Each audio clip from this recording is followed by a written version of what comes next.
Okay, so I would like to welcome everybody to our next module today. If you're just joining us, we just wrapped up engineering, featuring Andy Tavikram, Dana Johnson, and Jaime Hirado. So if you did not get a chance to check that out, will be available on our YouTube page. Coming up now is the beer module, featuring some equally great presenters as well. This time, again, we'd like to thank our sponsors, Craft Beer Professionals, and BSG, who is not in here but should be. BSG Craft Brewing is one of our sponsors as well. We'd also like to thank our partners in this endeavor, the Pittsburgh Brewers Guild. And we are, of course, District Pittsburgh Master Brewers. So with that, I'm going to bring in our moderator for this session, Lauren Hughes, and turn the show over to her. Lauren, how you doing? All right. Okay, pretty good. All right, good morning, everyone. I'm Lauren Hughes. I'm the head brewer at Necromancer Brewing and the vice president for special events at District Pittsburgh MBAA. We've got a pretty great lineup today. First, we're going to start with Liz Pratt. We also have Lindsay Barr and Will Kemper going to do some presentations. Starting off with Liz, she's coming to us from Amsterdam, where she's the production manager for Oedipus Brewing and is a sensory specialist. She's given quite a few presentations at Craft Brewers Conference, Dutch Craft Beer Conference. She's given presentations at the MBA Brewing and Malting Science course and the podcast. And most recently, she held a webinar this summer with us. So it's great to have her back, and I'm going to hand it over to her, and we'll start things off. Awesome. Thank you, Lauren. Hi, everybody.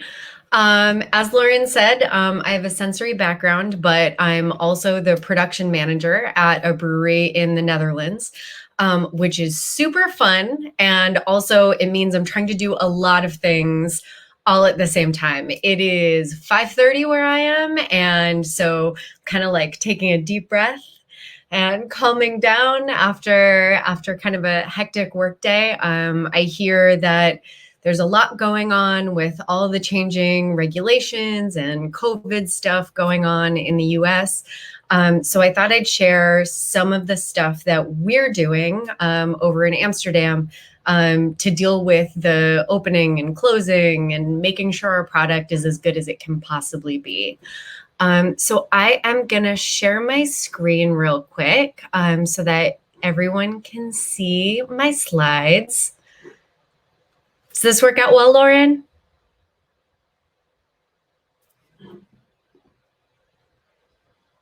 Okay, so going to keep it super simple today since we don't have a ton of time. First person on a panel has a lot of responsibility to keep it short for the other panelists. So real quick, what are we talking about when we're talking about sensory? We're using human senses to evaluate consumer products. For us in the brewing industry, this means that our sensory program is the system by which we evaluate the characteristics of beer and ingredients by appearance, aroma, flavor, and mouthfeel.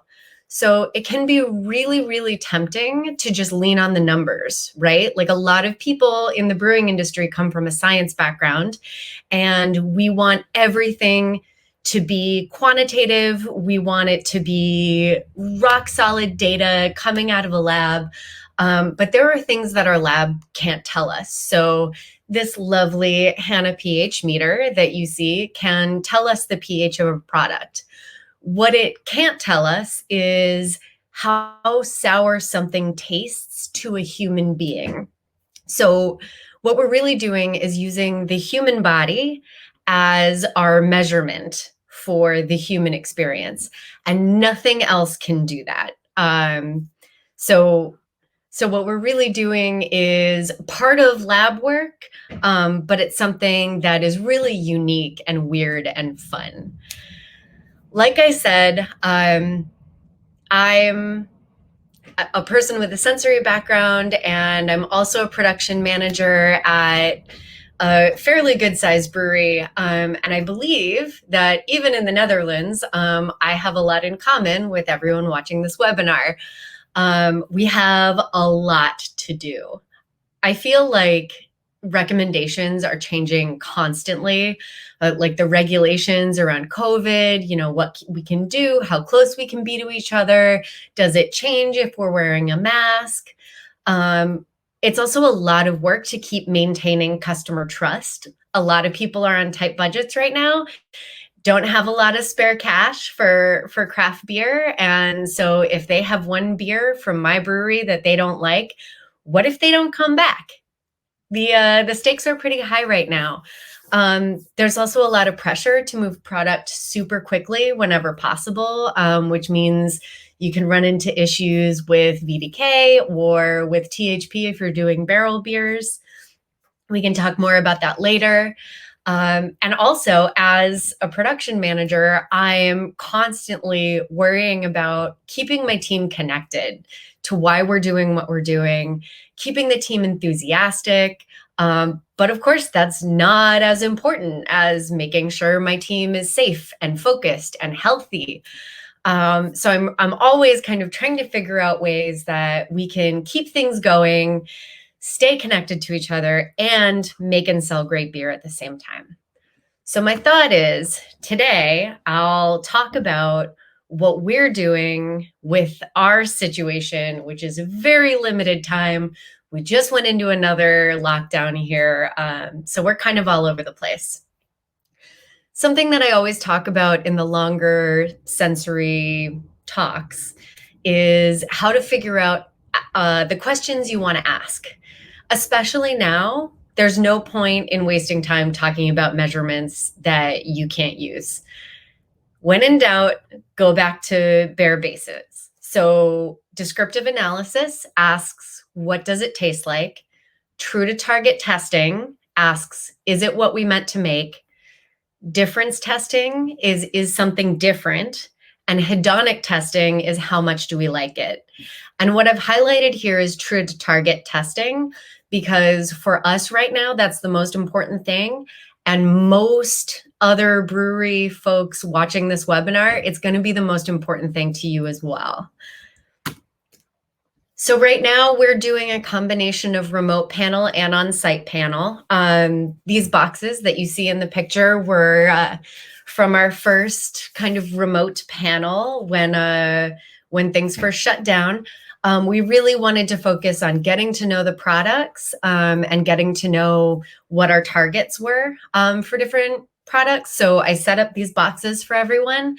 Everyone took a box home and they had a spreadsheet with, this week we're tasting these 2 beers. This week we're tasting these 2 beers. This week we're tasting these 2 beers, so that people could taste in the safety of their own home. And we're also, of course, doing tasting on site for people who are still working in the brewery. And we organize that for COVID safety, of course. So distancing, I will add a reminder that 1.5 meters or 6 feet is probably a lot longer than you think it is. I held a training on Friday and I was literally just out there with a tape measure, being super sure. Clean glassware, wear gloves and a mask when you're sorting everything out, getting everything together, so you're not breathing on anything that anyone else will put in their mouths. And along that same line, I like to, these days, I've been asking people to clean their own glassware when they're done. We have a pretty small team, and I just don't want the risk of glasses being left around after they've been in someone's mouth. But the remote panels were actually super fun. We just kind of got together once a week, got on a Zoom call with our head brewer, and we would go through all our targets for the beer and talk about it together, which is really, really fun. I know one of the things that gets in the way of a sensory program very often is the data entry and the organization. So I'm really, really pumped that that Lindsay Barr is here to talk about sensory stuff as well. We're big fans of Draft Lab at Oedipus, and as well as a couple other breweries here in the Netherlands. Someday, maybe I'll get to a point where I get so many people here that we can have Draft Lab in Dutch, but I think that's a a project for the future. So a big chunk of what we're looking at right now and what we're prioritizing is checking for damage before reopening. So we went through one lockdown in the spring and reopened. Here's what we did. We're in another lockdown now. We're going to reopen again at some point. And so I thought I'd just go through what we're doing, and then hopefully we can all kind of talk about it, ask questions. That's the fun part of a panel anyway. So we're following all of our beer release procedures we had before COVID-19, of course. Did everything go the way it should? Seam checks, microplates, did anything change in how the beer was handled? Really all the normal checks that we would do. But we're also gonna keep the time difference in mind. Maybe a lot of product has been sitting in warehouses longer. Maybe it's a little bit older than it usually is if we normally turn product over quite quickly. So it's been a really wonderful chance for us to stop worrying about specifically spiking with acetaldehyde to make sure that everyone on staff can detect it in, 3 times the threshold. We're focusing on the big question right now. Did we meet our target or not?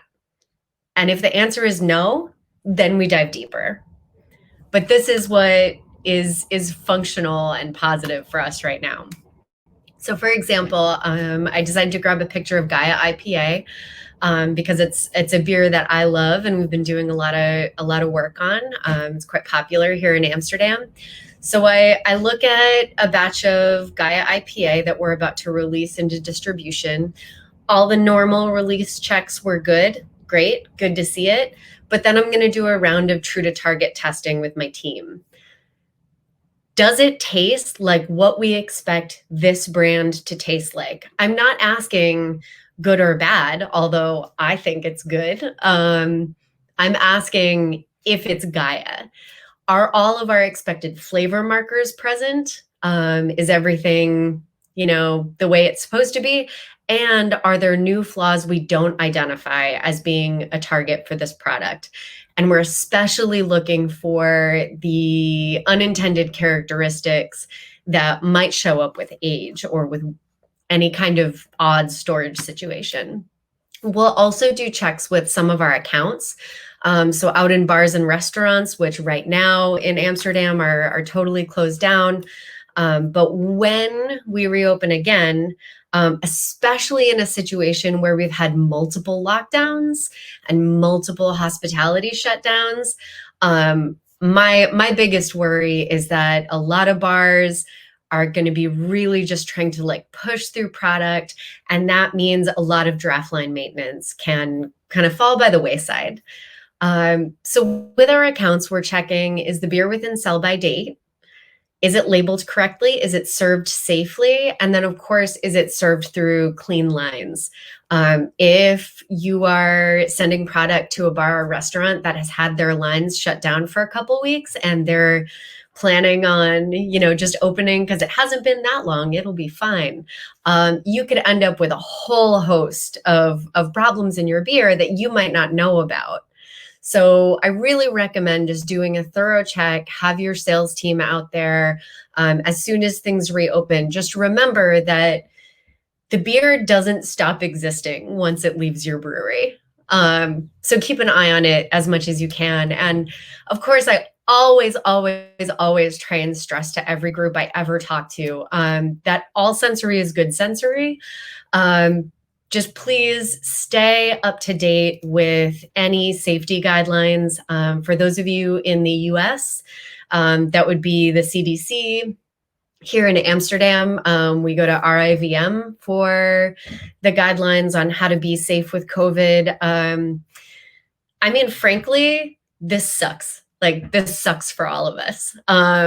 So let's just try and do the best we can to protect our market share and stay on top of our games so we can get back to the fun beer part that we all got into this industry for.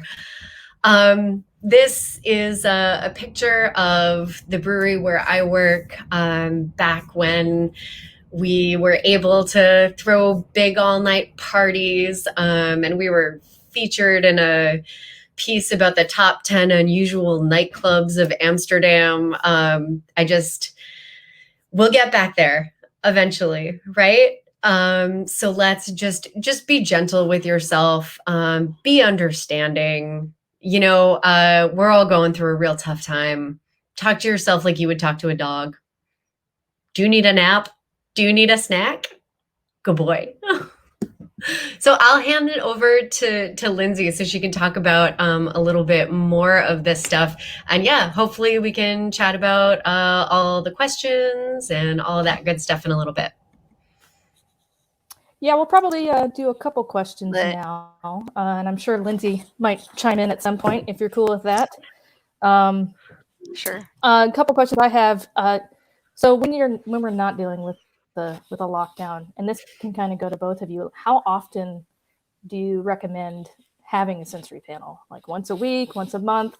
Yeah, that would be kind of the question. Oh man, for me, as often as is repeatable. I work with a lot of smaller breweries. Obviously we want to do sensory, twice a day, forever.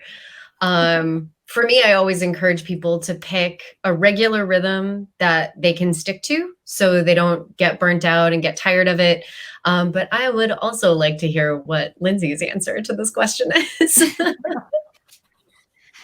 Yeah, I mean, I think the theme of what you just talked about, Liz, was just like do what you can with what you have. And right now, I think the challenges that we have is really just to recognize what is most important for our bottom line, which is getting beer out the door and, getting some sales under our belt.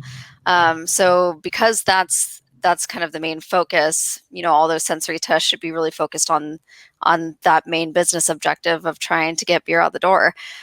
So I would say as little as possible, because you don't want to get burnt out, and you are running a business, and your panelists, who are your tasters, all have other jobs within the brewery. And so you can really only justify taking so much of their time and so much of Sensory's time to be able to answer the questions that are most important. So I think the main takeaway, it seems, the main takeaway that I just took from your talk was kind of put your resources towards what is most important, and be really pragmatic with what you can achieve and just kind of focus there.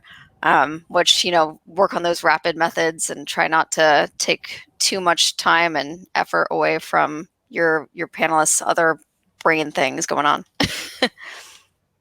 And this is also, sorry. Lindsay just reminded me of something great that I also want to mention about a sensory program that I think often gets overlooked. We are almost always at breweries trying to multitask. So you are keeping some pigeons out of the garage door and making sure the brew doesn't boil over and watching the canning line, and 18 things are going on at once all the time. And I think one of the things that's really nice about having even just a once a week sensory program is that one of the things we stress is to put everything else aside and focus on this one thing, focus on this one experience, and then you can get back to everything else. And I think that's actually a really good mental exercise for a lot of us who work in the brewing industry, and we're just trying to go fast. We just want to get things done. We just want to be efficient. But that mindset can often be kind of harmful when it turns out that we're maybe rushing through things, maybe making some unwise choices in terms of like ladder safety or how close you're standing to your coworkers without a mask on these days. So for me, I think it's quite nice to give people a chance to kind of turn a lot of that stuff off and practice focusing on one question at a time. Nice. Awesome. I think we're going to continue the conversation, have Lindsay talk a little bit. I'm going to go ahead and introduce you, Lindsay. So Lindsay is a CSO and founding partner at Drought Lab, and she's earned global recognition for her approach to managing sensory programs. And previous to her work there, she managed a sensory program at New Belgium Brewing for over 8 years. So I'm going to hand it over to her, and we'll continue our talk about sensory. Great, just sharing my screen. So you should be able to see that relatively quickly as the lag kind of happens. There you go. There Hi, we are. thanks for having me. And Liz, that was really wonderful. And I think that it just kind of spurred on the conversation that I'd like to have a little bit more about where are we going to focus and kind of where should you kind of be putting your time and effort into building a sensory program. The typical talk that both Liz and I usually give is building, how do you build a sensory program? Kind of what are those bullet points of building a sensory program? And instead of just using the normal title that I would normally use, I put the word basics at the very beginning because I think that we really need to focus on getting back to the basics. And so that's what I'm going to kind of talk about today. I was tasked with doing this in about 5 minutes, which I think is really cool. It also kind of forced me to think about, well, what are the main things that I want to convey? And when you see the title, Building a Sensory Program, it's very likely that what you kind of have in your mind is, oh yeah, sensory, I know that I should be doing it. It's something that is kind of been in the back of my mind. We're tasting our beer right now, you know, to make decisions, but we're not really doing like full sensory analysis. But I just don't have the time. I don't have the resources. I don't have the expertise.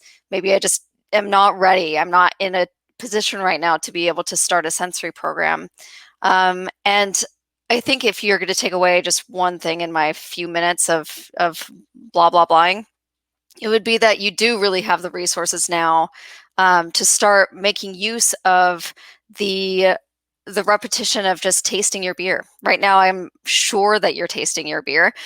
You may not be feeling like you're doing a full kind of sensory evaluation, but you are making decisions with that information. And so what I want to focus on is just taking one more step and kind of lowering that barrier to entry to start getting useful information out of your sensory program. So I just want to focus it in. Unfortunately, the image that we have of a sensory program is with all the bells and whistles. It's with a fully trained sensory panel with like 10 plus people who are in a booth space, who are blind coded and randomized samples. And we're doing triangle tests and we're doing descriptive analysis and we're doing all this really complicated stuff. And instead of kind of like thinking about it in that kind of really broad those like broad images of what we see when we talk about sensory programs. I just want us to focus on one thing, which is what is our business objective and how can we tie sensory to what we're trying to do as a business. And your business objective as a brewery or any kind of food or beverage producer is just to produce and sell great products. That's all we're trying to do. And to use a cliche, now more than ever, we're kind of recognizing that it's really important for us to focus on that main objective and to put our resources towards that objective. And sensory should never be outside of that business objective. We need to constantly be thinking about how are we tied to what we're trying to do as a business. Sensory can get into a whole bunch of trouble by kind of working on these really esoteric problems and kind of doing this nitty gritty kind of flavor research, because at the end of the day, we're total nerds and we just like care about flavor and we want to kind of like explore different ways of looking at our data. But really at the end of the day, if it doesn't directly tie to what you're trying to do as a business, then your efforts are being misappropriated. All right. So again, when kind of tasked, what are the main things that you would like to talk about? I just want to talk about what I like to call the rapid sensory quality control method. Liz already kind of focused on it a little bit. But if we're going to just be doing a couple of different tasting methods, what is it that we're really trying to do, and how can we directly tie that to what we're looking to achieve as a business? And so with sensory, and thank you, Liz, for prompting up what sensory is and how that kind of ties into your objective. That was really good stuff. But if you think about sensory, what we're really trying to do is not unlike any analytical or microbiological method. We're trying to understand what our targets are and then identify any deviation from those targets. It's basically, very similar to what you're trying to do with, analytical numbers. Of course, we all do different things in quality control. Sensory, we use flavor. Analytical, you're looking at numbers that can indicate process variation, and sensory essentially does the same thing but uses our face holes to do that. All right, so the first thing that we're really trying to do with running a sensory program is understand your targets. You have to define what it is you're trying to make using a common language. So I'll talk about that in a little bit more detail. So we define those targets so that we can use that as the basis for which we're going to be able to flag any kind of process deviation, anything that's outside of the normal limits of variation that we would typically see, so that we can flag those defects. We know that there's going to be a certain amount of variation with beer, and we're okay with that. Some breweries might be a little bit more tolerant with variation than others. If you're a light lager producer and you're kind of like in that like tiny little narrow window, then you might not be into any variation. But if you're kind of a, big barley wine IPA type producer and your customers are okay with a little bit of variation, then your targets might be a little bit broader. But you need to have the ability to understand what that variation is, and then have the ability to flag anything that's significantly outside of that normal level of variation.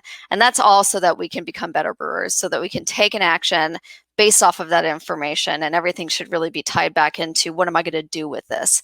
It's a big bummer when sensory just gets reams and reams and reams of data, and then they don't do anything with it. It's not great. It's not a good way of running any kind of program.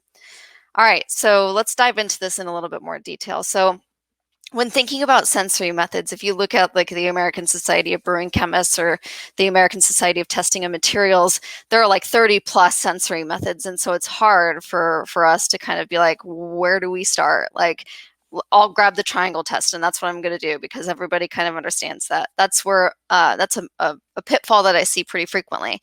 So rather than kind of having an idea of, rather than just looking through those methods, I want to just give you three that are really kind of the workhorse of any kind of program. And Liz already kind of touched on these a little bit, but the first one is the hedonic method. And that's just, how much do you like it? It's just getting an understanding of what am I going to make? And I think it's very valid for you to make things that you like. So how much do you like it?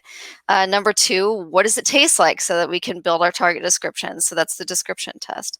And then number three is, now that we have those targets, is it in or outside of that range of variation that we would typically see? All right, so the hedonic is to create consumer-driven specifications. This really only happens in product development. Maybe if you're going to be doing a check-in on one of your brands and you just want to see how does this stack up to our competition. But really, it's at that fuzzy front end of product development to understand what do we even want to bring into production. So essentially, let's just say that you create a couple prototypes, or you are tasting your IPA against some competitors. You taste it and then select a phrase that best describes your degree of liking. It's a 0 to 9 point hedonic scale.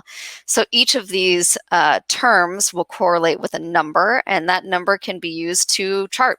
So you can see how you're trending, you can see how you compare to others, and you can see if maybe you're consistently liked or not. All right, so that's the hedonic test. And really, I only use that at the very beginning of product development.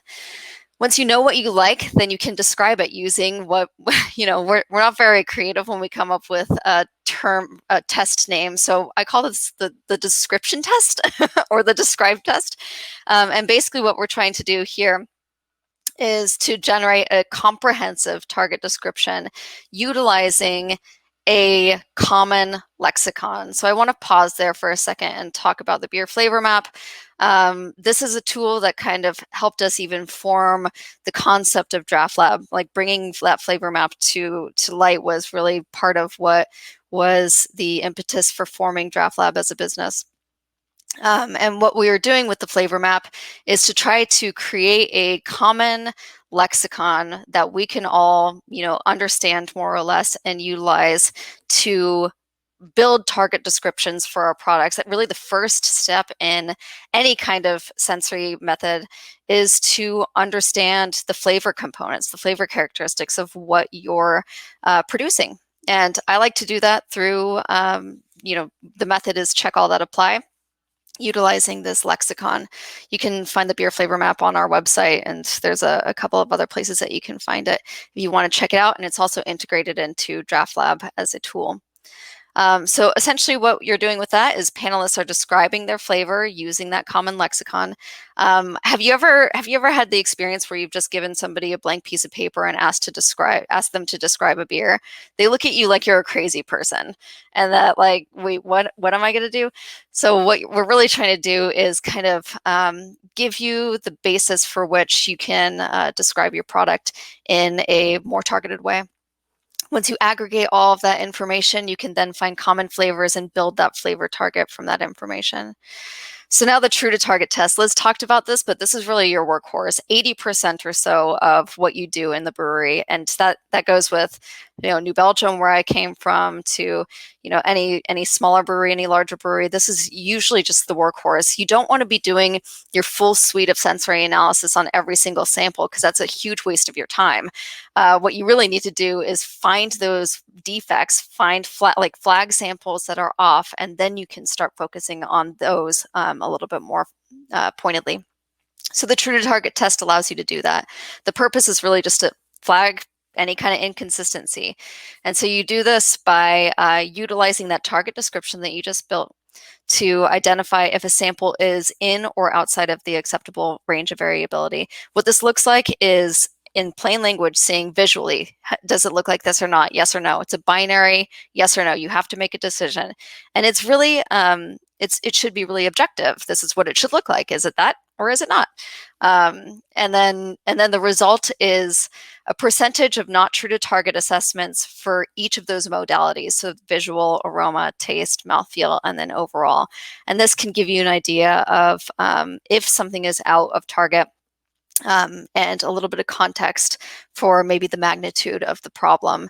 For example, if you can't do statistics, if you have 3 people, which that's a lot of us, and a lot of us are in that boat where we can't do valid statistical analysis on our sensory data. That shouldn't stop you from capturing some sensory data because it's meaningful, right? If you have 3 of 4 panelists saying that something's off and maybe it's a little bit aged or buttery or something, if the comments are relatively the same, even if they're not relatively the same, if 3 out of 4 panelists end up saying that something's wrong, something's probably wrong and it needs to be looked at. So you've done your duty, and you didn't have to do nitty-gritty statistical analysis to be able to do that.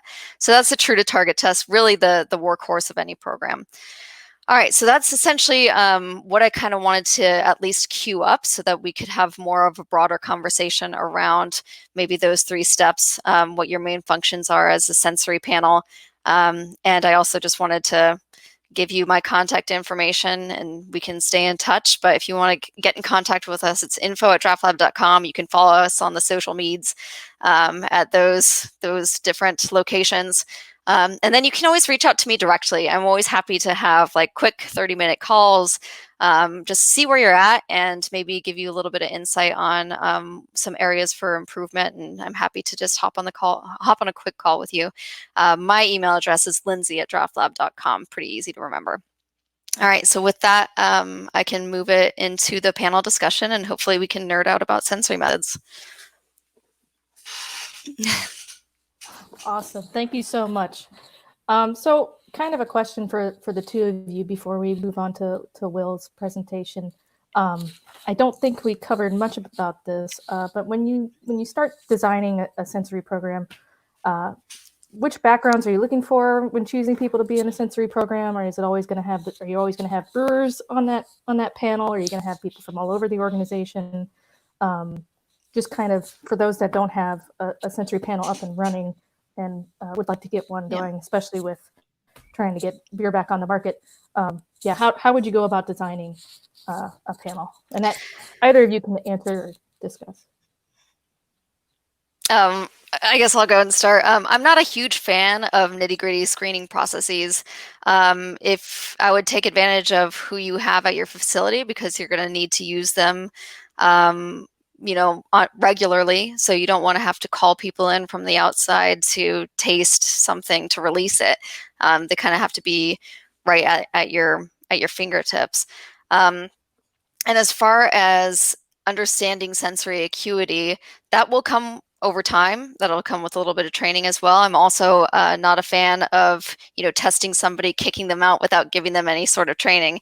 And really nothing can substitute for familiarity of your product. The first task that I was given when I worked for New Belgium was to drink Fat Tire every day.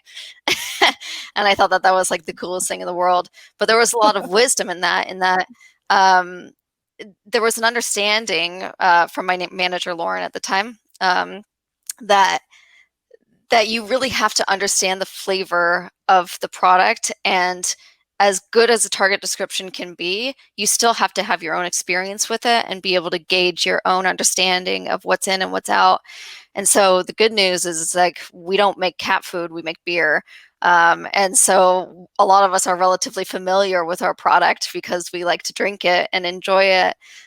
So you have already kind of started off on the right foot. Now it's just a matter of getting people who are enthusiastic, getting people who are committed and convivial, and getting folks who are willing to kind of take a little bit of time to make it happen, to just lend their palates.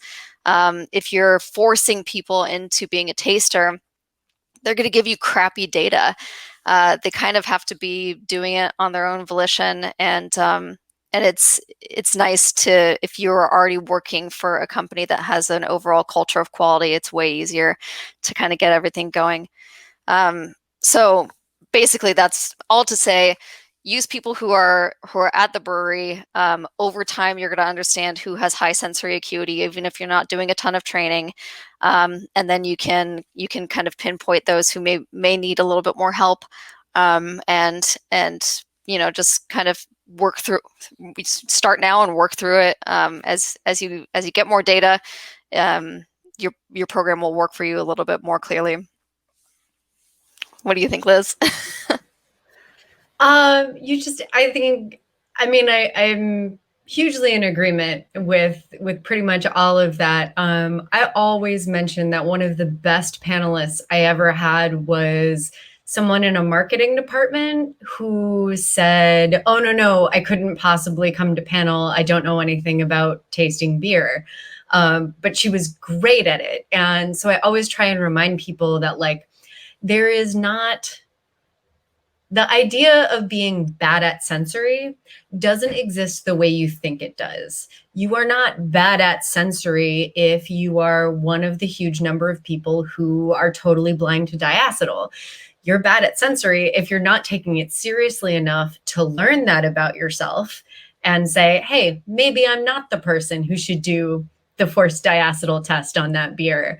What we're really trying to do here is learn not only about our products, but about the instruments that we are using to measure those products.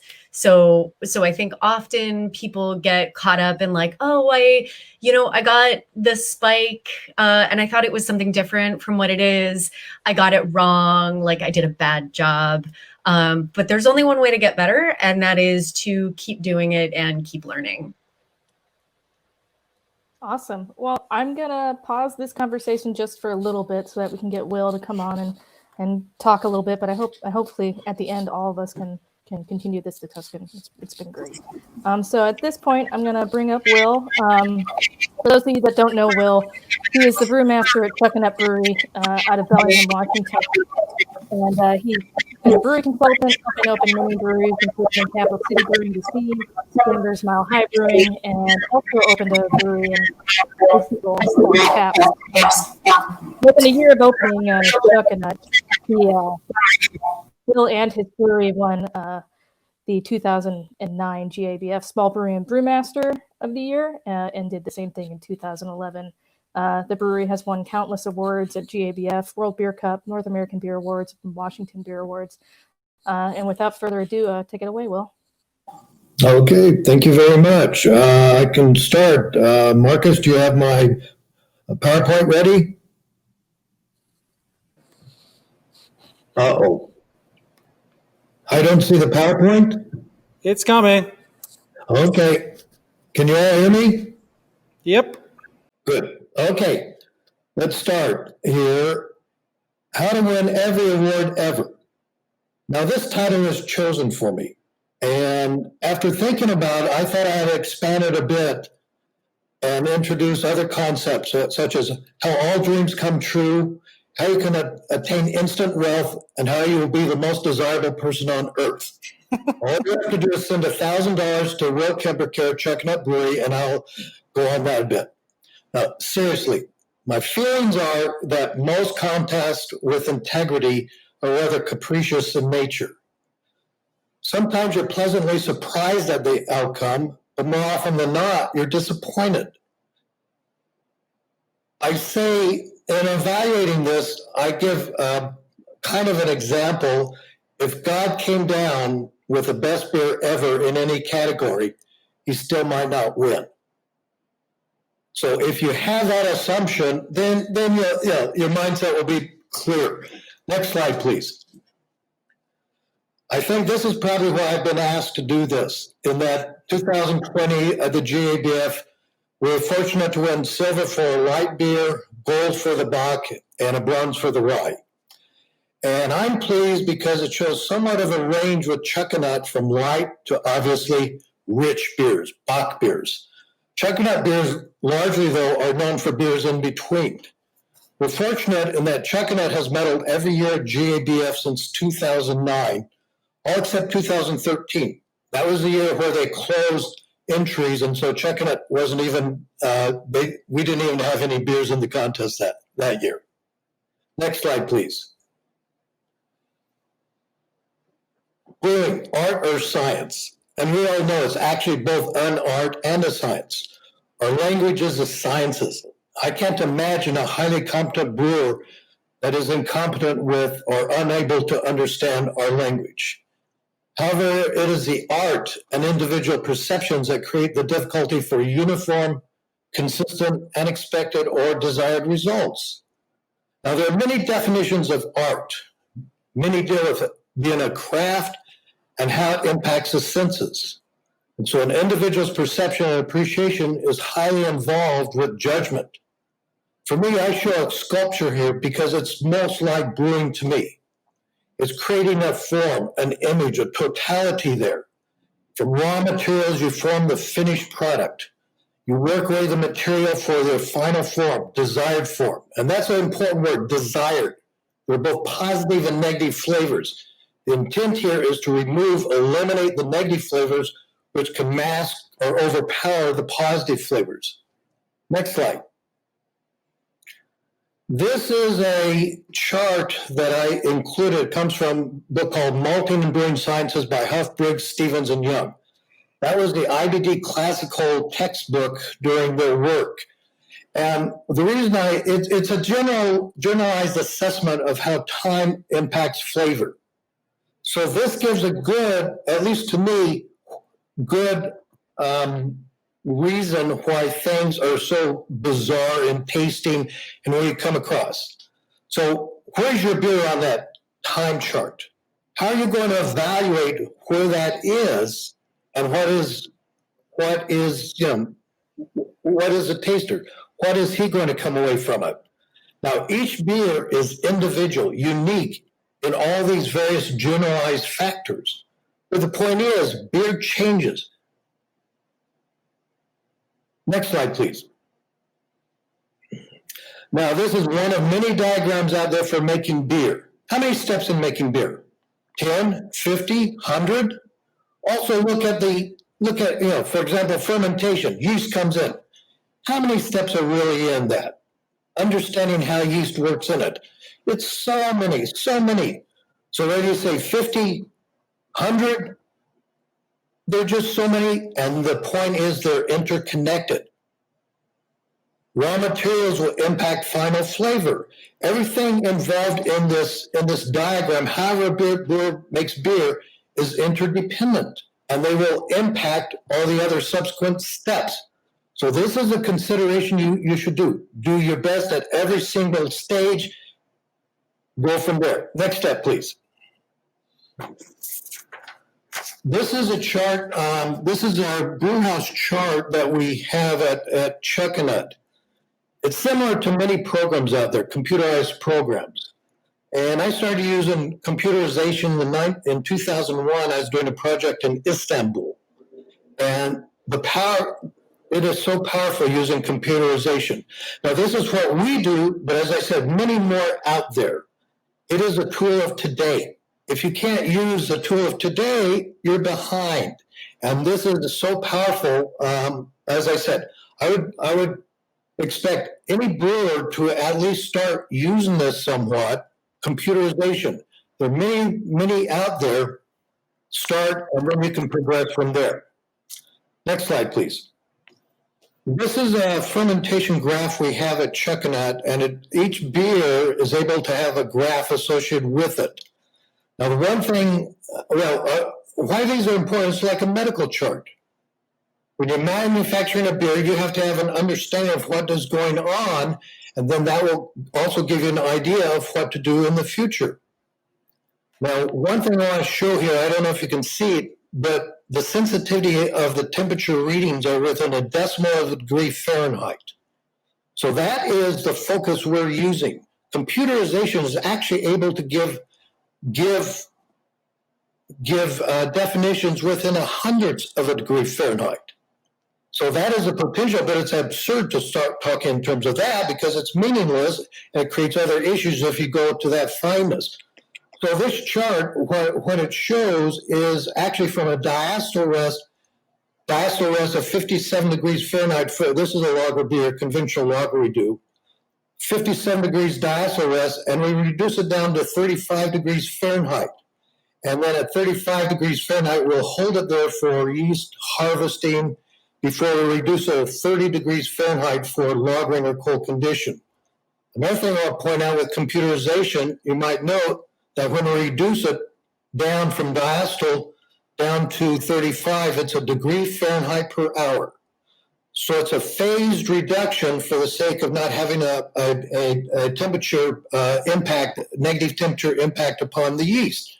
It's very slight, meaningless. So many things are slight and meaningless, but you put it all together and you have a wonderful product at the end.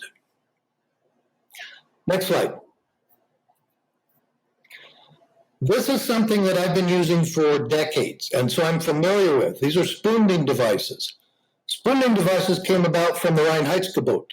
And Reinheitsgebot says you have to have natural raw materials, ingredients, of which CO2, carbon dioxide, is one of them. So years ago, when they were really keen on Reinheitsgebot, the big brewers could capture CO2, clean it out, and re-inject it. Small brewers basically did this device where you basically have this, and it's a venting type of device upon your fermentation in order to get the desired CO2. It's tricky as hell. Most brewers give up on it because of the trickiness associated with it. Like I said, I've been fortunate that I've been doing it for decades. Now, the other focus on is the quality, the purity of the carbon dioxide. You're not going to beat the purity of the carbon dioxide associated with fermentation. Additionally, there are other secondary lesser considerations, the aesthetics, the foaming, the lacing of CO2. That is looked at for the final product. And next slide, please. This is a metal well we have at Chuckanut. And I want to say our brewery staff is really responsible for doing this these days. I'm not on the floor anymore, basically due to old age. But my brewers now, they've really taken over. And so hopefully we've given the tools, the experience, and the examples in order to continue from this. Now we usually do about 2 or 3 contests a year in order to for this. After a while it gets meaningless to continue. But when you do contests, obviously, if you do contests, you know these things are expensive. It takes money to enter. It takes money to ship. Focus on doing it right. What's the point of not doing it right? It's a waste of money. Now, when you talk about contests, I have to give you an example. As a consultant, many years ago, I was working for an Oregon brewery is well known. Their flagship They advertise their beer as a gold medal winner from a really fancy sounding tasting laboratory.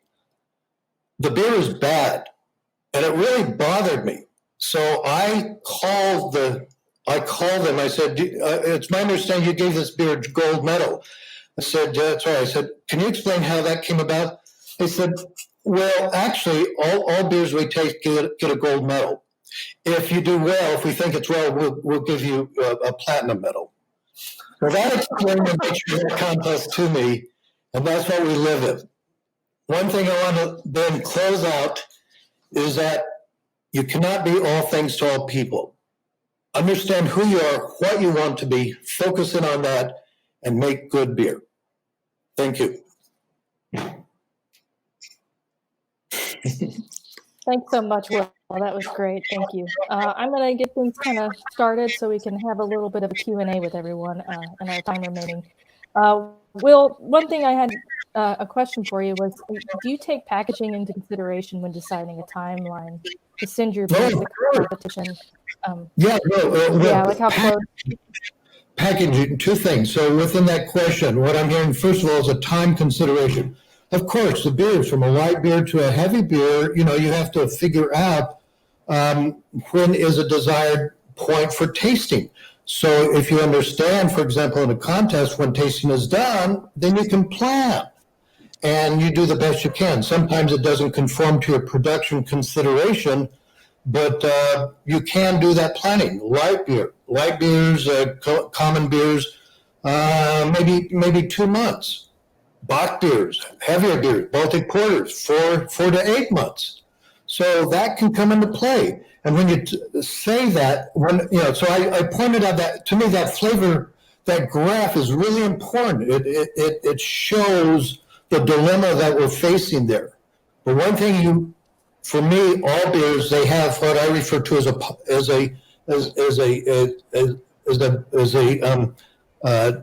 graph as far as tasting. It's a bell curve. It could be a flat bell curve. But the point is, beer is green when it's first packaged, then it gets better, and then then it gets worse. So understanding that curve is important if you want your beer the most desired presentation. Awesome. Thank you so much. So I'm going to open it up to the other panelists and see if anybody else has some questions for Will, or if we just want to open up a discussion about what's been talked about today. Yeah, I have a question for Will. I'm curious. Nice to meet you, Will. I'm curious a little bit about your ideation process, because like at the very beginning of producing any kind of brand, there's kind of that fuzzy front end that seems like really nebulous and nobody really seems to understand it. But like, if you could give us some insight into how you bring yourself through the ideation process, hopefully using sensory analysis to understand what are you creating for your medal winning rye beer. Can you kind of tell us a little bit about that front end of your process? Well, if I understand your question, asking me how there's creative design process in particular, and it's, if you've only done this thousands of times, then you have a good idea. And so from that, now the one thing I want to point out in all this is that, dilemmas and such, we are technically sound in how we do it. That's the primary thing. So if you're not technically sound, then you can't really address the fineness of things, how to get things better. So once again, if you're, at least for us, and so that's why I know we do well. But then it's a matter of understanding where it is and the intent. And what I'm hearing is within the question, what kind of style you're doing, a Helles or Pilsner, what kind of Pilsner. And by the way, I also have to point out on that metal wall in the World Beer Cup, so we won gold for both the Kolsch and the Bohemian Pilsner in the 2018 World Beer Cup. So that's not bad for entering 4 beers. But the point is, you focus in on style, understanding, and then everybody has their own creativity. But at the end of it, if you're technically sound, then you can just sit around and drink good beer and go from there. Yeah. So knowing what you can tweak and then tweaking it.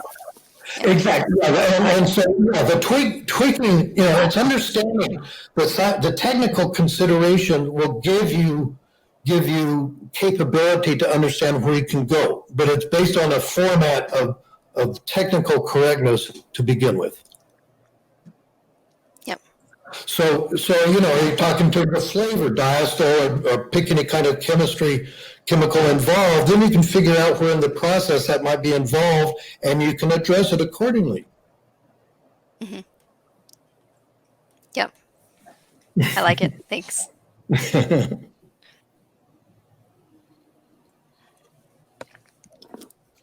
Great. I think Marcus is going to ask a question. Yeah, thanks, Lauren.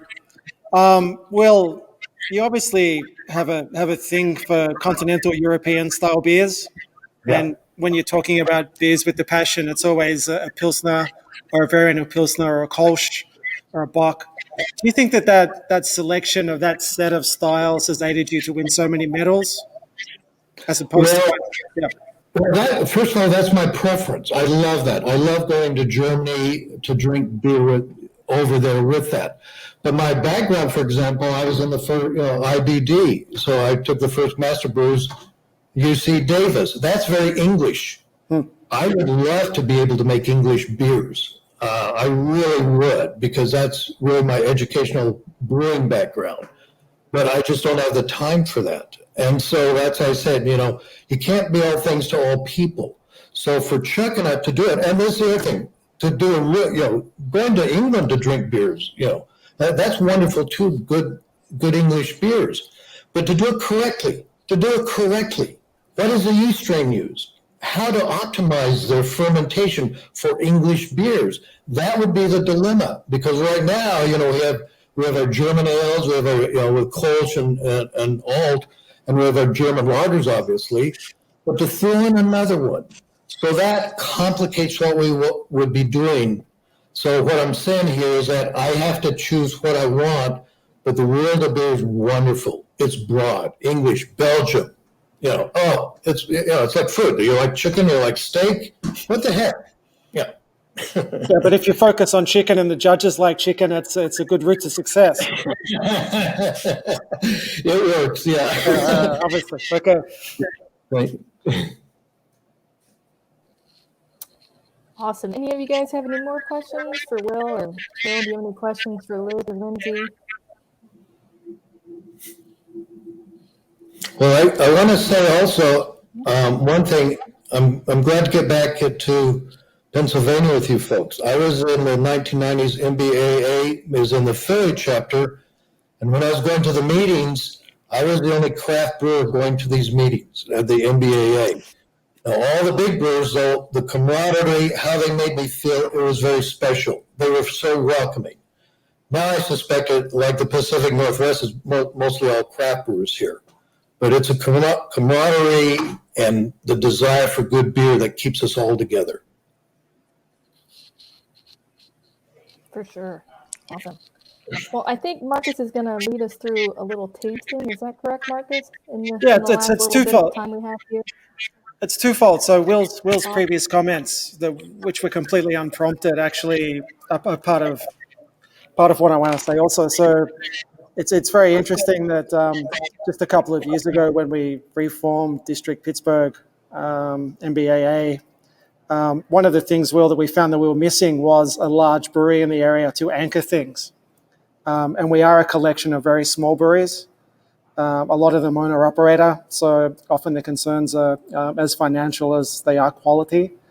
And that's made it very challenging. We don't have that couple of million litre brewery that, at least obviously, but to tie the area together. So it's made it very very challenging to get everybody's attention at the same time. But I think events like this have really helped us to pull that together, and realizing that we can have a broader audience than just the people that are local, and leverage some friends to bring the knowledge into Pittsburgh. So that's the first part. The second part is that hopefully what we're doing at some point in each of the modules today is just a really quick, it's basically an opportunity for a participating brewery to get to show one of their beers very, very quickly. So hopefully, if you're US based, you received a package in the last few days from us. Hopefully, some of you might have accidentally received 2 because I was in charge of mailing them out, but that's a separate issue. So in this module, really quickly, I'm going to touch on one of the mindful beers, and it's the mindful beer that was in the pack that got sent out to the presenters where available, and it's a Hella Swill by coincidence. So I thought you'd probably be into that. It's an interesting one for us. We went back and used the traditional technique of slake lime to reduce the relatively high mineral content of the Pittsburgh water. So it's a pretty big build-up to get to the point where we can actually make beer. And it has a unique texture, and it really lets the raw materials talk for themselves. Did, I guess, any of you get a chance, Lindsay and Will specifically, get a chance to taste the beer? I haven't, no. So I think there's a 4-pack for you waiting at the brewery next time you're down there. I guess that's the curse of semi-retirement. You don't get down to the brewery every day. Okay, thank you. Yeah, it's in my refrigerator. I'm waiting for the right moment. I'll probably taste it today. Yeah, that'd be perfect. So very traditional, trying to manipulate, what we were kind of given in terms of the water, and the water is a really significant ingredient in such a light beer, and trying to take it from there. So that was pretty much it. Just touching on the fact that we made a beer. It's in keeping with Will's model.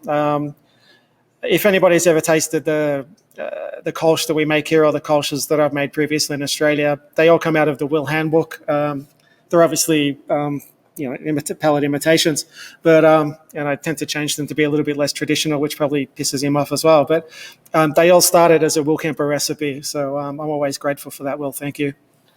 What do you want to do? We don't seem to have a huge amount of questions, Lauren. What do you want to kind of do for the next little bit? Yeah, I mean, we can taste and talk through the beer, or I can open up the panel again to see if there's anybody else that has any questions. We're the only. That's fine. I mean, I think I kind of gave the idea of the beer more than the tasting, which is, given the context of the other people here, is better than me embarrassing myself. So if you wanted to open the floor up again, feel free, I think, and then I'll say a few words at the end, and that'll be it. Awesome. Yeah, I can open up the floor again to see if we have any more questions, or if anybody wants to just continue the talk. We could continue to talk on sensory. That was going really well with Lindsay and Liz, and if Will wants to chime in, so I'll open that back up. If you guys have any more questions for each other, or just some more points that you wanted to make that we didn't have time for in your presentations, I think we have some time now. Let me chime in as far as Marcus was talking about water. That's obviously one of the most important aspects of beer. And if you travel around the States or abroad, and if you travel, you come across bad water. How can you make good beer with bad water? So there's chemistry involved. This is the modern world. You can take seawater and make it soft, so to speak. There is that capability. But the point is, if you start with, and so I've been, some breweries, especially, the Southeast United States, they're pretty foul water down there. But you can make good beer, but you can't with that water in its form that's presented to you. So anyway, can't make good beer with bad water. And I would add to that, I've done quite a bit of training just with water samples with sensory panels. And there are certainly times, especially if you're using a public water source, there could be a situation where they're changing chlorine or minerals are changing.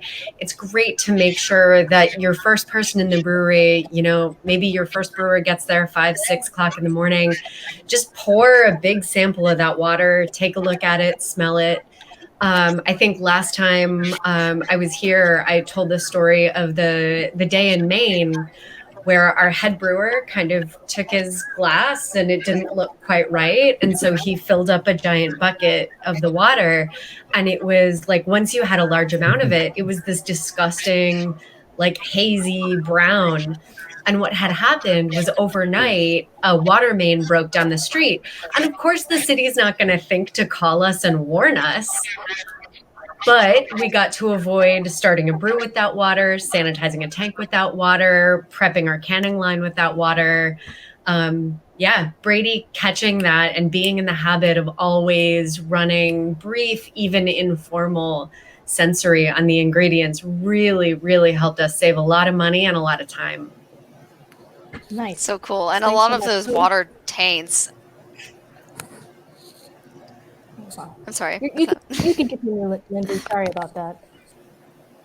Oh no, I was just gonna talk about water a little bit more because it's kind of fun. A lot of those water taints are really they're really quite stable as well, so they will translate over into beer. I just am in the middle of writing an article for the New Brewer, which you all should check out. I think it's in the January edition, and I talk about water on the packaging line, and you take all this time to create this like perfect product, and then packaging is kind of that last step. And when you add a little bit of water, either in like the jetter process or rinsing process, like you could potentially be adding some kind of crazy stuff into your package. And so but it is just as easy as like having a routine of just tasting water and raw materials to kind of catch those major defects. And there are countless times that I can remember with catching stuff like that at New Belgium, being in a place where fires, natural disasters happen relatively frequently. We caught smoky, earthy water issues pretty consistently. All right. So we can move on now. Well, I have a question from Brian Eaton here from comments. This is directed to Liz or Lindsay. He wants to know, have you ever pre-COVID brought in outsiders or non-brewery employees to be part of a sensory panel?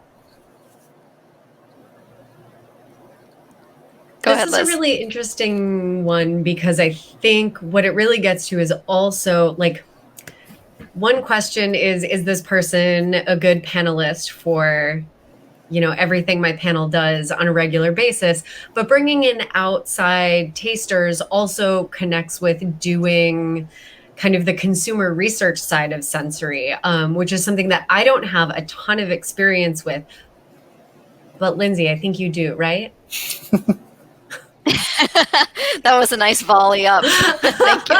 Yeah, I was just kind of like, Yeah. I mean, it really kind of depends on the question that you're trying to answer, Brian. So I'm a big fan of bringing in different opinions for consumer research. And I'm, depending on the level of sensory acuity and consistency with tasting, maybe bring in some people from the outside for quality control or for research and development purposes.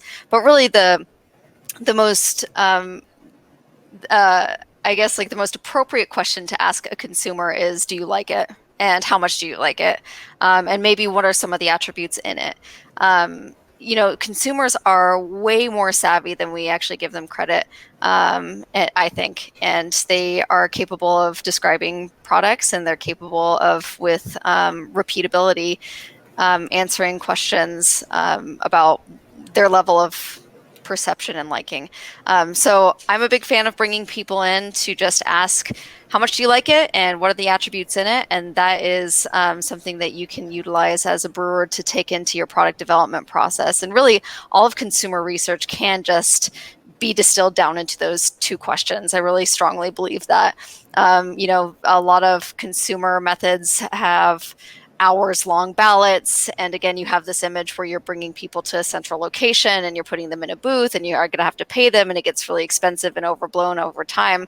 But I really don't think that it has to be that complicated. If you're creating an environment to where your consumers can have an experience with your brand and also give you some feedback, like what else could you really ask for? So in order to do that, I think the best practices is to keep your expectations in line with what they're capable of giving you. So keep ballots short, literally just asking what did they like and why did they like it. For a second there, I flashed up a a picture of SampleOx. That's our second app.